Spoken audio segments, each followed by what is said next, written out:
Hey guys, TommyBoy601, and today I want to take a look at the weapon attachments and changes to come with the 4.2 patch. If you didn't know already, I'm just going to do a series of videos covering all of the changes because a 20-minute long video is way too long, so I'm breaking it up into sections. This one is going to be my weapon attachments and weapon change video, so let's dive right on in. First things first, we're getting two new weapon attachments. The first one is the Muzzle Brake. It will lower the first shot recoil. This is putting an emphasis on precision. And it can be applied to a lot of weapons, so here we go. It can be applied to the G36, the R4C, the MP7, the SR25, the MK17, the C8 SFW, the cameras, the UMP45, the MP5, the P90, the AK12, the OTSO3, 552 Commando, 416C, 19x19 VS, and MP5K, FMG9, AR333, LA5A2, 556XI, F2, F417, and MPX. In other words, most weapons are getting it. The other new attachment is the heavy barrel / extended barrel. On the patch notes, it's called the heavy barrel. In the game, it's called the extended barrel. In real life, it should be called an extended barrel because a heavy barrel is a thicker barrel that increases accuracy. An extended barrel is one that basically allows powder to burn more efficiently, thereby increasing velocity. And if velocity equals damage in this game, well, there you go. The extended barrel / heavy barrel increases damages at long distance. It changes per gun, but you should expect basically a 10 to 20% increase in damage at longer ranges, which is great. This attachment is mainly for your either A, slower firing weapons, or B, your submachine guns, which it can be really useful for the submachine guns to kind of give them somewhat of a chance at those medium ranges against the assault rifles.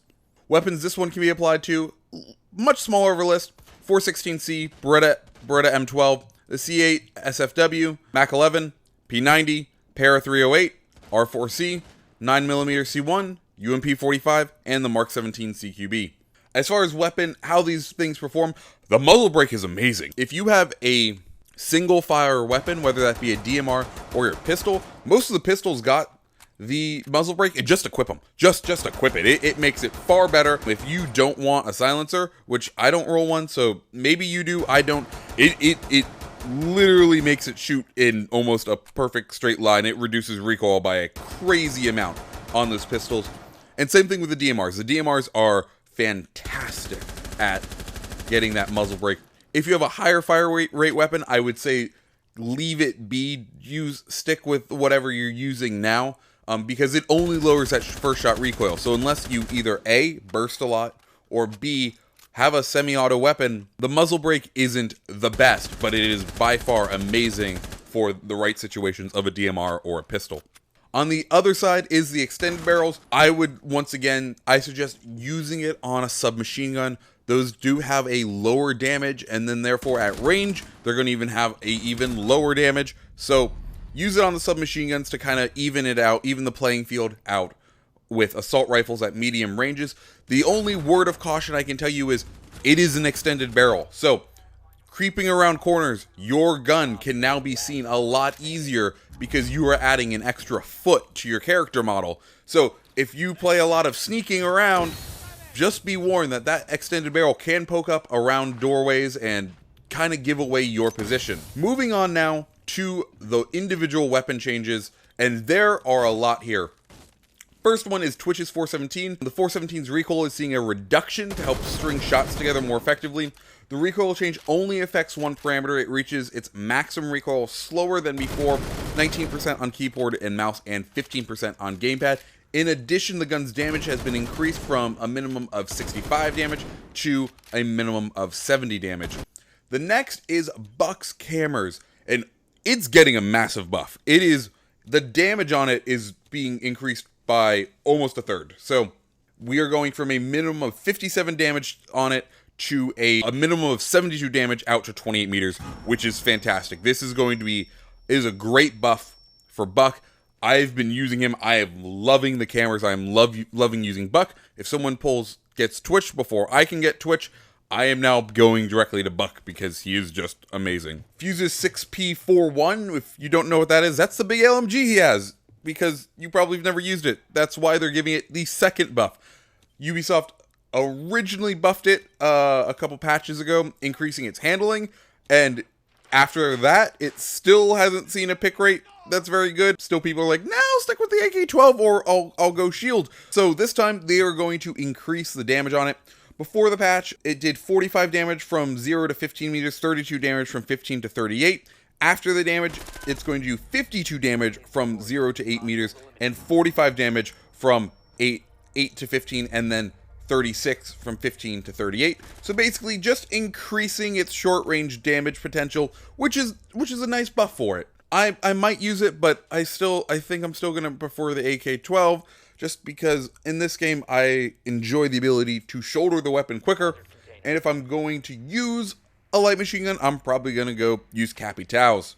The next one is Ash's G36, and the main problem with this was basically when you play Ash, you have two choices: G36 or R4C. Well, the G36 wasn't getting picked. It just, people were not using it. The R4C has a better fire rate, has higher damage. People are just going towards that. And with this change, what they're doing is the R4C is still going to do more damage. However, they're reducing the G36's recoil in a way so that it's going to be a tempting choice to pick the G36 just because of how easy and consistent it will be to control its recoil. And they're going to do this in 3 different ways. The gun will rise slower, 25% on keyboard and mouse, and 13% on gamepad. The maximum recoil limit is being reduced by 12% on keyboard and mouse and 6% on gamepad. And lastly, the first shot recoil is being reduced on it, 15% on keyboard and mouse and 12.5% on gamepad. The next change is probably the biggest change to come to any of the weapons, and it was well deserved. And I am actually using this gun now. It is the P90. Now before, the P90, as could be said, was one of the worst guns in the game. It had atrocious recoil and shit damage. And you know what? They've changed it. They did a lot of things to it. How they wanted to balance it out was, the MP5 was seen as the choice when you were playing as Rook or Doc, and they wanted to make it so that if you want to go for precision, you want to go for the headshots, the MP5 is going to be your choice. But if you want to focus on just hitting someone in the body, the P90 will be able to dish out damage quicker than the MP5. So they've done this in a number of ways. The main way is going to be reducing the recoil. So the gun will rise at a slower rate, 20% on keyboard and mouse, 12.5% on gamepad. It will reach its maximum recoil slower, 35% over all platforms.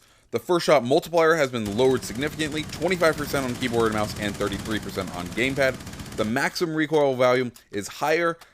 This means that if you fire automatically for a long time, once you reach the maximum recoil, it will no longer get bigger, and that's going to be 16% on keyboard and mouse and 12% on gamepad.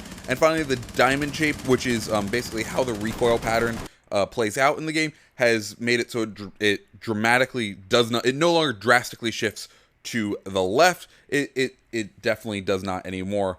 Next is going to be Mute's MP5K. Developers were basically saying, look, we don't think this really needs a buff, but enough people are complaining about it. We'll give you guys what you want, you know? And that's what they did. Basically, it's getting a small damage buff and a small recoil buff. Damage changes pre-patch. It was 27 damage from 0 to 16 meters. After patch, it's going to be 31 damage. So a small increase there. And for the recoil, they're changing that diamond shape again. They're basically making it so it's not going to jump around as much. And then they are also decreasing the maximum recoil limit by 10%. So a nice little quality of life change there, pretty much. The final one is going to be Blackbeard's Mark 17 CQB, which is seeing some pretty big changes. Like, Blackbeard got already a big nerf in how his ability works, and this is further nerfing his ability. Basically, beforehand, you got a reduction in recoil when you equipped the shield. They are taking that away. Now, when you equip the shield, it's going to do 2 things. One, it's going to maintain the maximum recoil and the climb rate that the non-shielded Mark 17 CQB had. In addition, it can actually get 10% worse. Basically, they're adding 10% possible recoil to it. So, basically now, when you use that, when you're using his ability, you are using a worse version of the gun than if you were just having it off. So when you're using the ability, you're making a conscious decision to say, look, I want to take the extra protection in trade-off of being slower and using a worse gun than not having the protection and just using the gun as it is. Overall, I think these changes are great.